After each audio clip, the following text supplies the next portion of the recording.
अनमोल मोती कार्यक्रम में आपका स्वागत है। ओम शांति।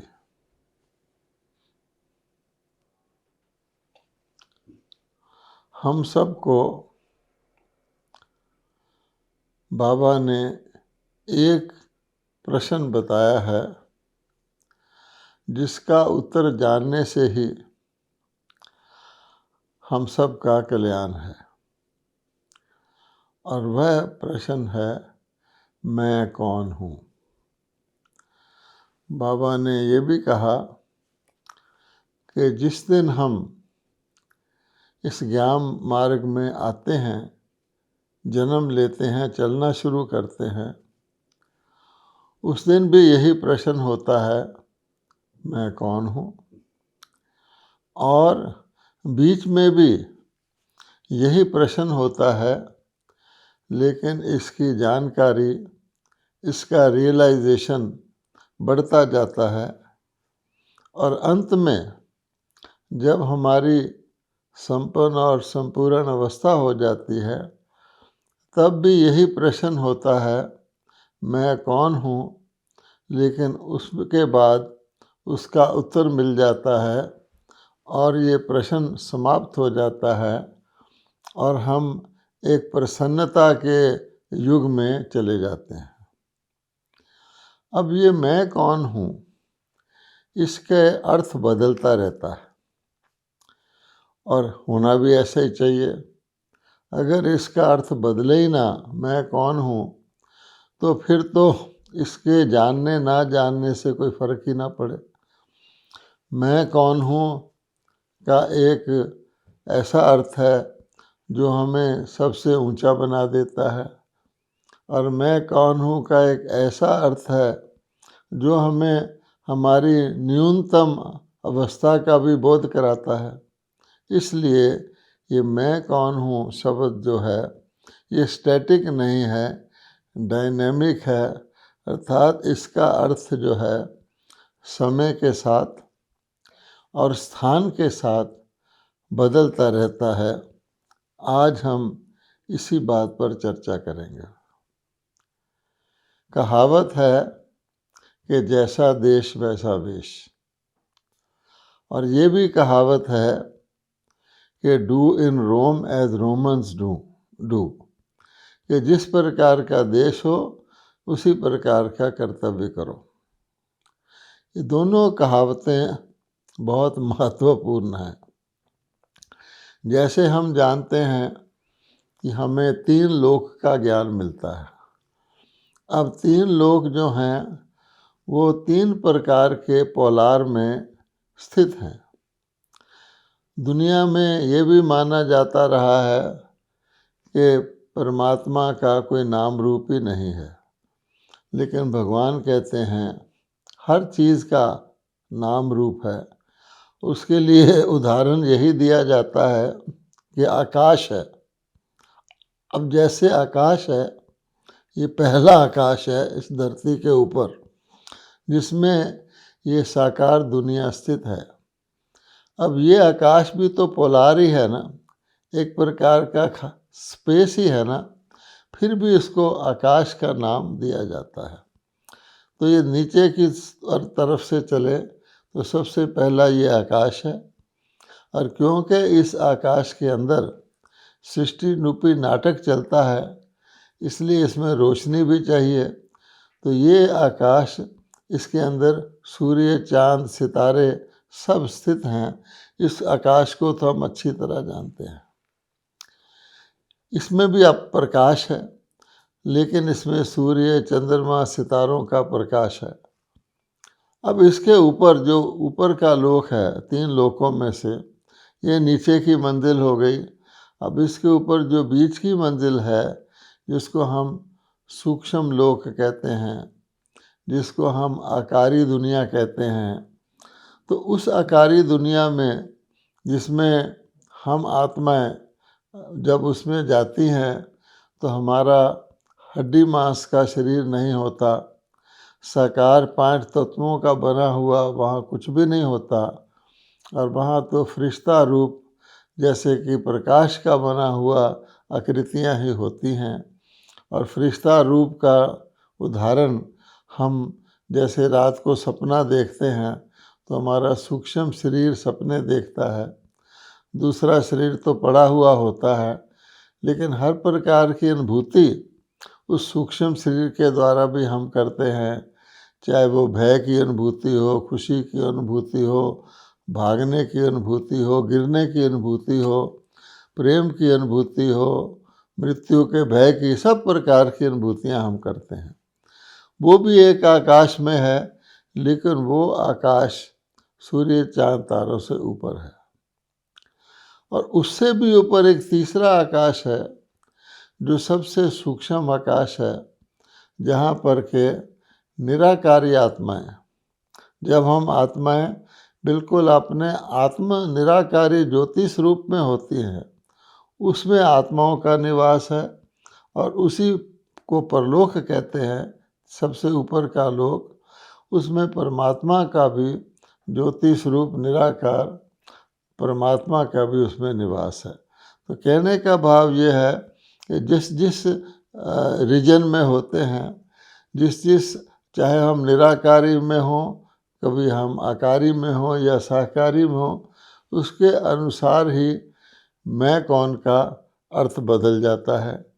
मैं कौन आत्मा स्वरूप तो निराकार, मैं कौन सूक्ष्म शरीरधारी फरिश्ता स्वरूप तो आकारी। जैसे कि हम ब्रह्मा विष्णु शंकर को देखते हैं, चित्रों में भी दिखाया जाता है, आकाश में है, अर्थात वो सूर्य चांद सितारों के ऊपर के आकारी रूप में है। चतुर्भुज विष्णु इस प्रकार का कोई साकार शरीरधारी व्यक्ति तो होता नहीं है। इसी प्रकार से शंकर, महादेव और ब्रह्मा आदि देव, तो ये तीनों देव देव महादेव जो हैं अपने आकारी रूप में वहाँ रहते हैं। और अन्य कोई भी आत्माएं जब फरिश्ता रूप धारण करती हैं तो उस आकारी लोक में रहती हैं। वहाँ भी एक प्रकाश का प्रकाशित स्वप्रकाशित आकाश है और उसके अंदर आत्माएं रहती हैं। और उसके ऊपर जो आकाश है, जिसको हम ब्रह्मलोक भी कहते हैं, वहाँ पर भी आत्माएं रहती हैं, वो उससे भी अति सूक्ष्म है।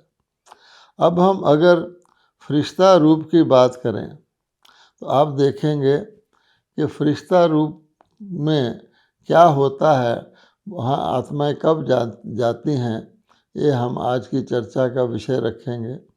लेकिन एक बात नोट करने की है, और वो ये है कि मैं कौन हूँ कि बदलते हुए रूप, उनका ज्ञान भी हमें परमात्मा जो ज्ञान के सागर हैं, जो हमें त्रिकालदर्शी बनाते हैं, वही हमें देते हैं। और वो ये ज्ञान हमें तब मिलता है जब कलयुग का अंत और सतयुग की आदि का संधि काल होता है, जब परमात्मा स्वयं धरती पर आकर के हमें ये ज्ञान देते हैं। कहने का भाव ये है कि जब हम सतयुग में देवता स्वरूप में होते हैं, उस समय हमें आगे पीछे का ज्ञान नहीं होता। स्वाभाविक तौर पे हम देवता स्वरूप में रहते हैं, लेकिन देवताओं को ये कुछ भी पता नहीं होता कि वो देवता कैसे बने, पिछले जन्म में वो कौन थे। और इसी प्रकार से आगे देवताओं को ये पता नहीं रहता, आज हम सतोगुणी सर्वगुण संपन्न हैं, धीरे धीरे सृष्टि चक्कर घूमेगा, नीचे की ओर जाएगा, फिर कभी हम द्वापर में जा कर के रजोगुनी बन जाएंगे, उसी प्रकार के हो जाएंगे। हमारा वो देवता देवी देवता का पद भी नहीं रहेगा, हम पुजारी भगत बन जाएंगे, और फिर कलयुग में आके तो हम अति तमो प्रधान बन जाएंगे। और ये ज्ञान ना होना भी एक प्रकार का कल्याणकारी चीज़ है, क्योंकि अगर किसी को पता लग जाए कि आगे मेरी और नीचे वाली स्थिति आने वाली है, उससे व्यक्ति का जो वर्तमान सुख होता है वो भी खत्म हो जाएगा। इसीलिए गीता के भगवान ने कहा है कि हे अर्जुन, तेरे अनेक जन्म हुए हैं जिनको मैं जानता हूँ, तू नहीं जानता है। अपने लिए भी कहा है कि मेरे भी अनेक अवतार हुए हैं जिनको मैं जानता हूँ, तू नहीं जानता है। इसी प्रकार से अब हम अगर अपनी फरिश्ता स्थिति की बात करें तो फरिश्ता रूप हमारा कब होता है और फरिश्ता रूप में आत्माएं किस समय पर किस स्थिति में रहती हैं। तो हम सब ये जानते हैं कि ऊपर से जब आत्माएं आती हैं परम धाम से धरती पर तो इकट्ठी नहीं आती हैं, अपने अपने समय पर आती हैं। सतयुग में आत्माएं आना शुरू करती हैं देवता के रूप में, और कहा गया है कई बार बातों में आता है कि 9 लाख सितारे होते हैं आकाश में और 9 लाख ही आत्माएं सतयुग की सबसे पहले जन्म में देवता रूप में आते हैं। धीरे धीरे धरती पर आने वाले आत्माओं के शरीर धारण करने वालों की संख्या बढ़ती है, परम धाम से आत्माएं उतरती रहती हैं और यहाँ संख्या बढ़ती जाती है। जैसे कहा जाता है कि त्रेता युग के अंत तक 33 करोड़ देवता हो जाते हैं, इसलिए कहावत प्रसिद्ध है कि हिंदुओं के 33 करोड़ देवता थे। ये गति इसी प्रकार है जैसे एक वृक्ष में वृद्धि होती है। एक छोटा सा पौधा निकलता है, पहले हर पौधे के 2 पत्ते ही होते हैं, उसके बाद वो बढ़ता है, छोटा पौधा होता है, थोड़े पत्ते होते हैं, फिर उसका साइज भी छोटा होता है, धीरे धीरे वो बढ़ता जाता है, उसमें शाखाएं, पत्ते, फल फूल इत्यादि निकलते रहते हैं। एक दिन वो विराट वृक्ष बन जाता है, लेकिन जो उसका कंप्लीट रूप होता है उसका अर्थ होता है कि सारे का सारा वृक्ष जो बीज में था अब इमर्ज हो चुका है, अब वृक्ष का रूप धारण कर चुका है। ठीक इसी प्रकार से हम आत्माएं भी जो हैं परम धाम से आत्माएं आती रहती हैं, सृष्टि पर आत्माओं की वृद्धि होती रहती है। कलयुग के अंत में तो ऐसा लगता है कि इसी स्पीड से वृद्धि होती गई तो पता नहीं क्या होगा धरती पर, लेकिन ये परमात्मा हमें बताते हैं कि आत्माएं ना तो नई क्रिएट की जा सकती हैं, ना पुरानी समाप्त की जाती हैं, डिस्ट्रॉय की जा सकती हैं। इसलिए जितनी आत्माएं परम धाम में हैं उतनी ही सृष्टि पर आती हैं। उसके बाद ये सृष्टि चक्कर पुनरावृत्त होता है। जैसे एक वृक्ष जब सूख जाता है उसके बाद बीज से फिर नया वृक्ष उसी प्रकार से निकलता है।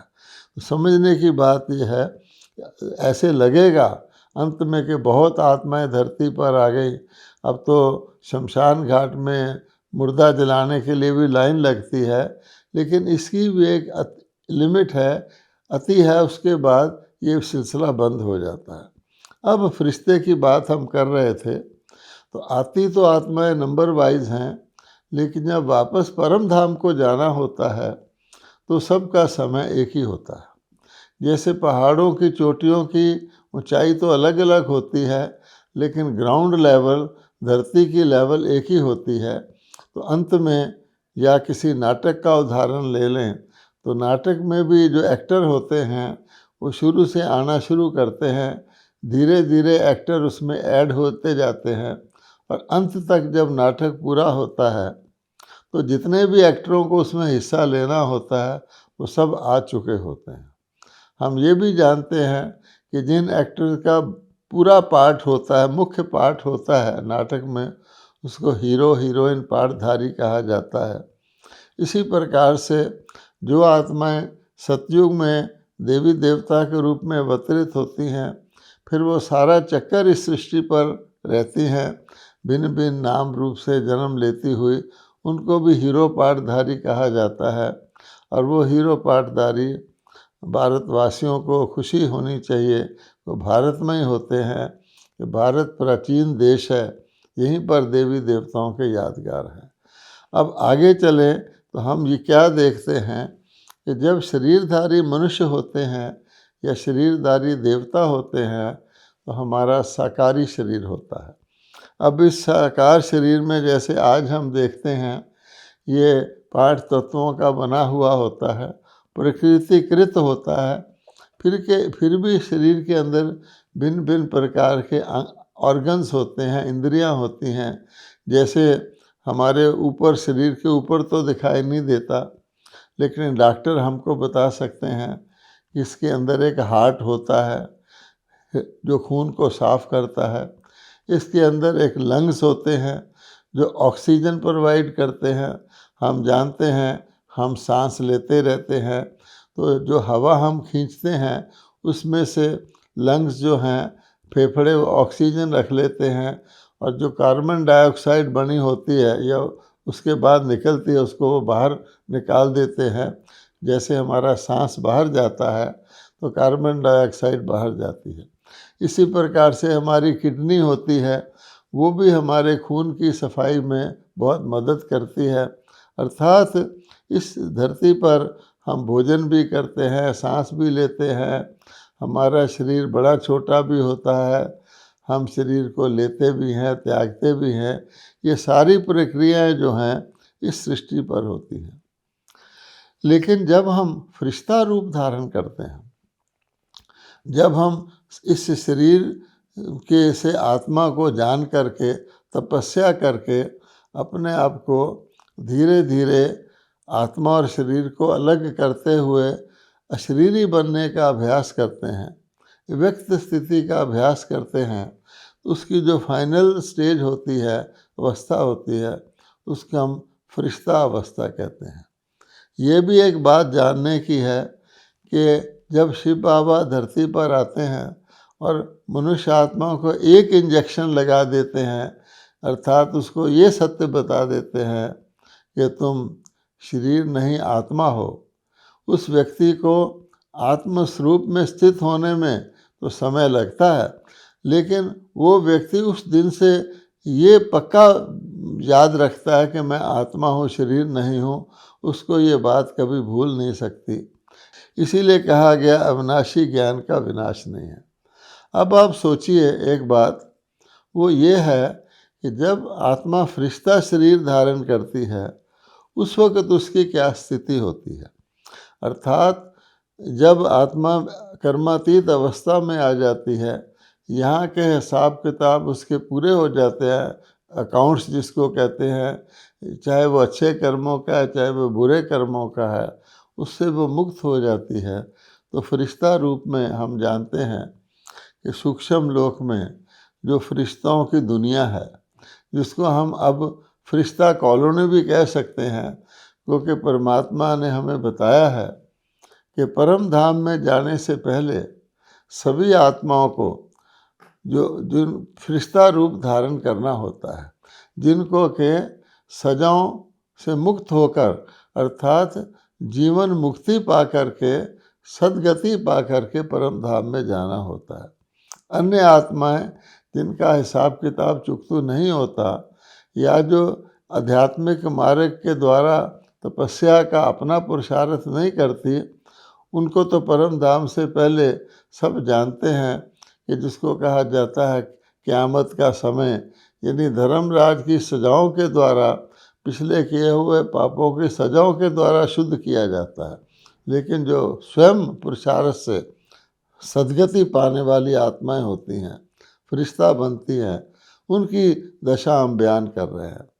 अब हम सब जानते हैं कि फरिश्ताओं का जो लोक होता है, फरिश्ता प्रकाश स्वरूप होते हैं।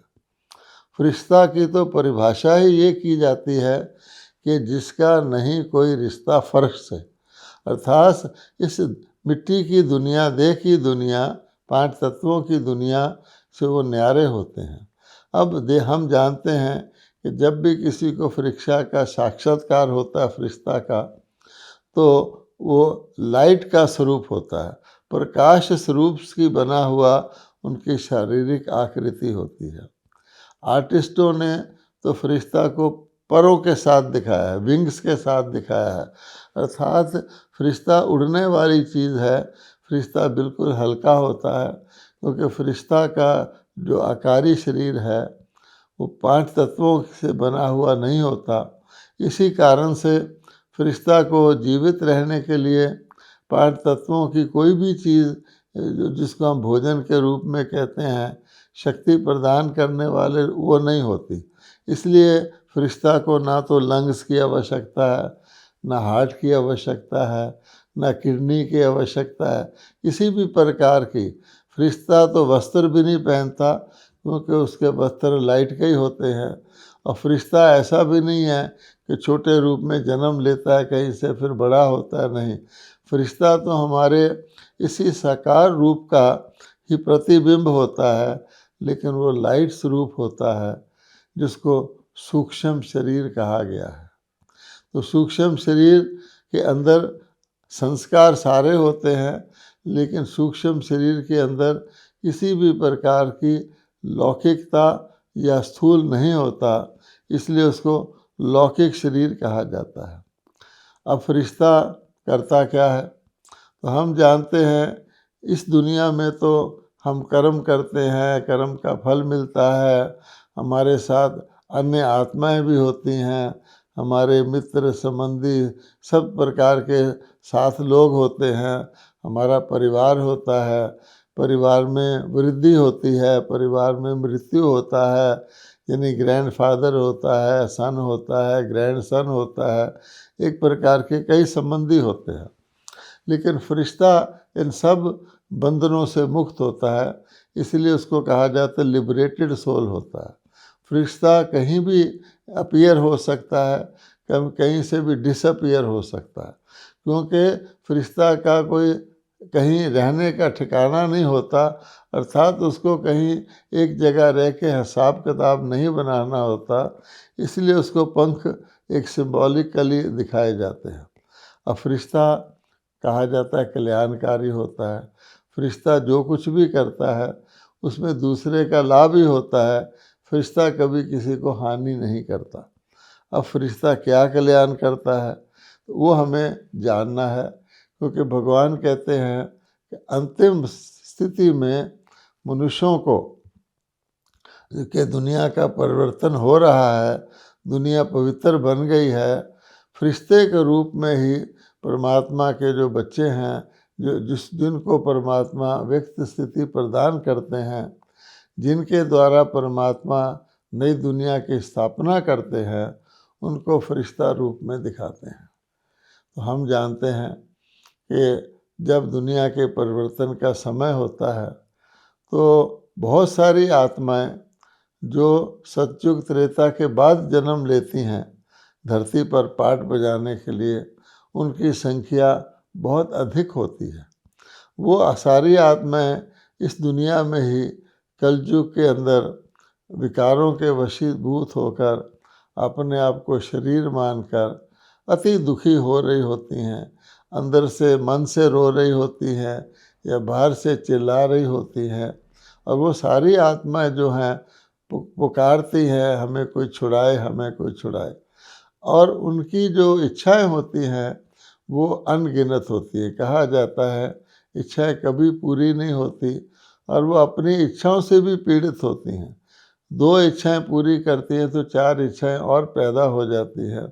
तो इच्छाओं को वो समाप्त नहीं कर सकती, एक तो पिछले कर्मों के हिसाब किताब के कारण, और एक चिंता भय इत्यादि के कारण, उनके मन पर अपना नियंत्रण न होने के कारण अनगिनत इच्छाएं होती रहती हैं।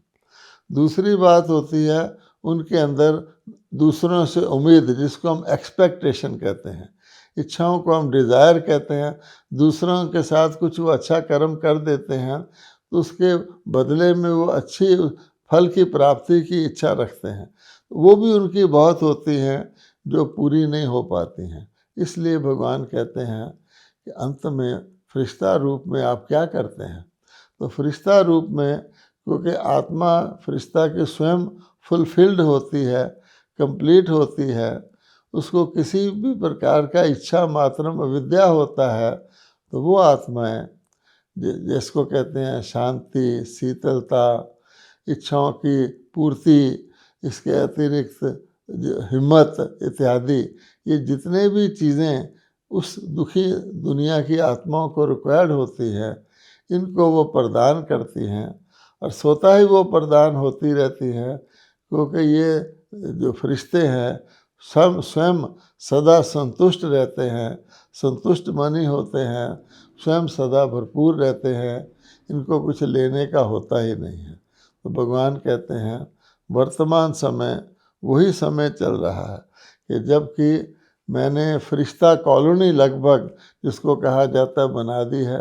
अनेक आत्माएं अब इस स्थिति में आ गई हैं कि सूक्ष्म लोक में वो जब चाहें शरीर को से अलग होकर के वहाँ पहुँच सकती है। और फाइनल स्टेज में तो सबको फरिश्ता रूप धारण करना ही है। वैसे तो वैज्ञानिक लोग भी कोशिश कर रहे हैं कि स्पेस में वो कोई कॉलोनी बनाएं, कोई रहने की जगह बनाएं, लेकिन वो तो अभी तक नहीं कर पाए।